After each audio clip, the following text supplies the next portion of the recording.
Hi, I would like to present to you our study on social interaction and ethnic attitudes of Malay and non-Malay Sarawakians.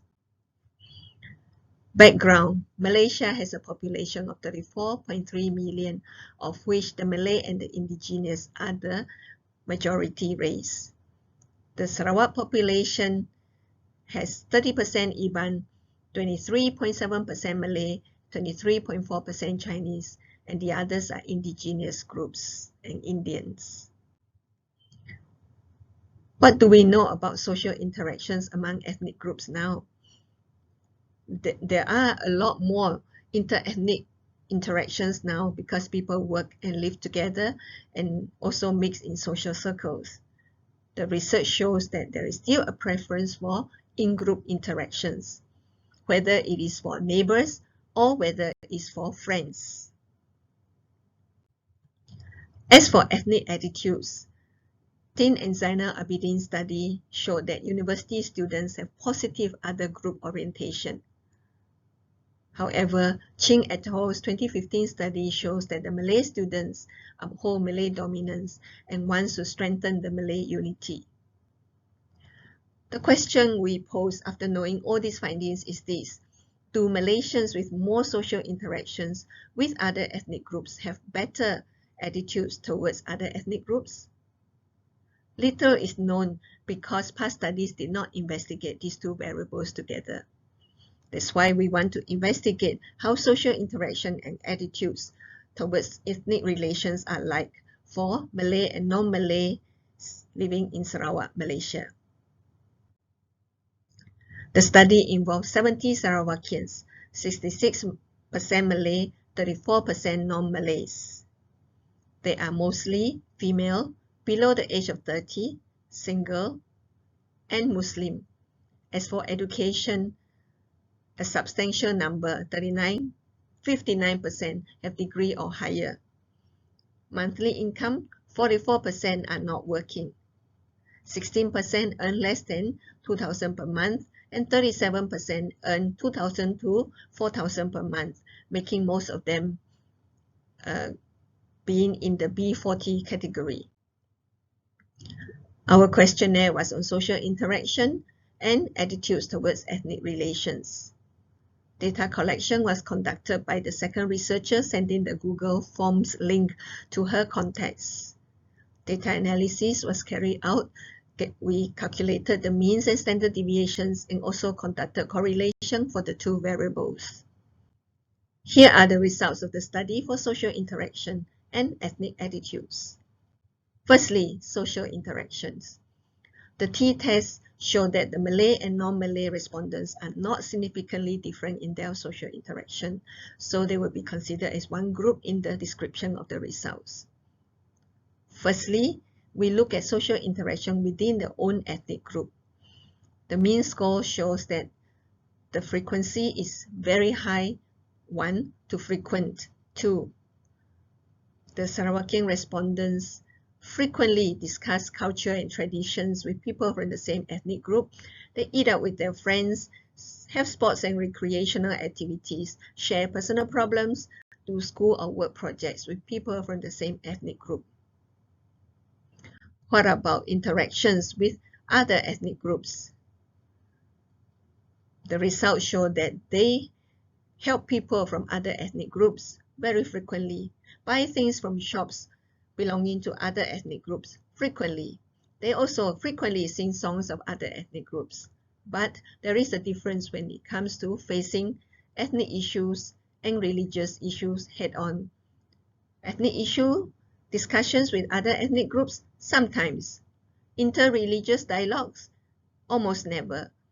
Basically, Sarawakians find it uncomfortable to face ethnic and religious issues head-on explicitly. It seems that to preserve racial harmony, life in the multi-ethnic society means that we focus on a common and downplay the differences. Next, we look at the second part of the results on ethnic attitudes. Again, the t-test shows that the Malay and non-Malay Sarawakian respondents are not significantly different in their attitudes towards ethnic relations. We divide this into two. First, attitudes towards the uniqueness of ethnic groups. You can see here the mean score is very close to 1. They strongly agree that we must appreciate the unique characteristics of different ethnic groups in order to have a cooperative society. And this includes recognizing the right to maintain unique traditions. And it translates to exposing children to the unique language and the cultural traditions of other ethnic groups. They believe that in social interactions, they must be aware of the histories and the cultural experiences and traditions. And this is to be sensitive to differences. So what I can see is that Sarawakian respondents respect cultural differences, and this is aligned to the fourth ambition of Malaysia in the Rukun Negara, the national principles, which says ensuring a liberal approach towards the rich and varied cultural traditions. Definitely the respondents have respect for cultural differences.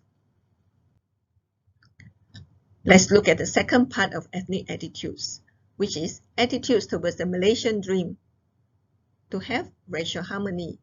This racial harmony is expressed in the ambitions of Rukun Negara as well. Number 1, achieving and fostering better unity amongst the society. There is unity across ethnic groups. Number 3, creating a just society where the prosperity of the country can be enjoyed together in a fair and equitable manner. Of course, there is recognition that the races cannot be equal, but they can have equity. So let's look at the results. Achieving the Malaysian dream, racial harmony. The respondents believe that we should embrace the Malaysian dream and children should be exposed to Malaysian values from an early age. And also we should have a unified language, which is the national language. However, there is another message coming through, which is the minority ethnic groups should take the onus to work within the structure provided by the government. And this also includes adapting to the ways of the majority groups in order to have a smooth functioning society. And then the results for correlating social interactions and ethnic attitudes, we found that the results are significant only for frequency of social interaction within own ethnic group and ethnic attitudes.